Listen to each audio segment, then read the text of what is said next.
Okay, factorials. Yung factorials na importante rin pala sa integral calculus when we're using the Wallis formula. Yung Wallis formula kasi yun ang nagpapabilis yung Wallis formula yun yung nagpapabilis nung integration ng mga functions na hindi mo na kailangan gumamit ng trigonometric substitution. Ang gagamitin mo na lang factorials. Kasi, di ba pag sinabing integration, parang, parang ito-total mo o pagsasama-samahin mo. So, ang pagsasama-samahin lang doon sa Wallis formula, yung integration, yung factorials. Ang condition na lang kung odd yun or even. So, kung maalala nyo, nag-aaral ako ng exponential equation, pero nag-aaral ako ng logarithm, pero kailangan balikan ko yung exponential, yung exponents.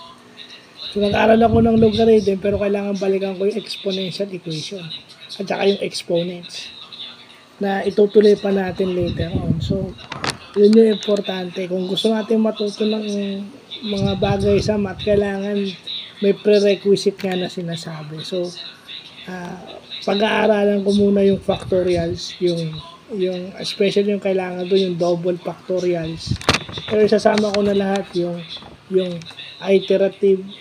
iteration factorial, double factorial, triple factorial.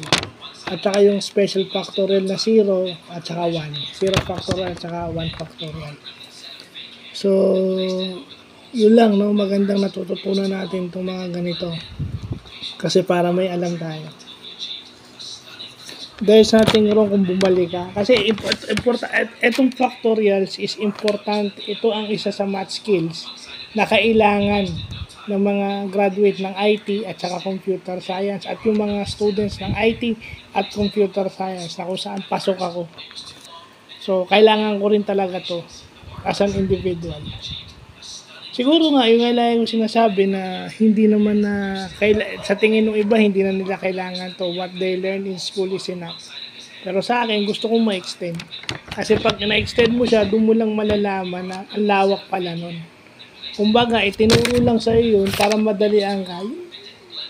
Clue din sa iyo na kung i-extend mo, lalawak pa yung alam mo.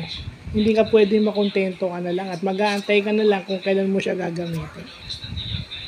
Kasi ang philosophy ko, anytime, basta kailangan mo, magagamit mo na siya. So, yun lang po.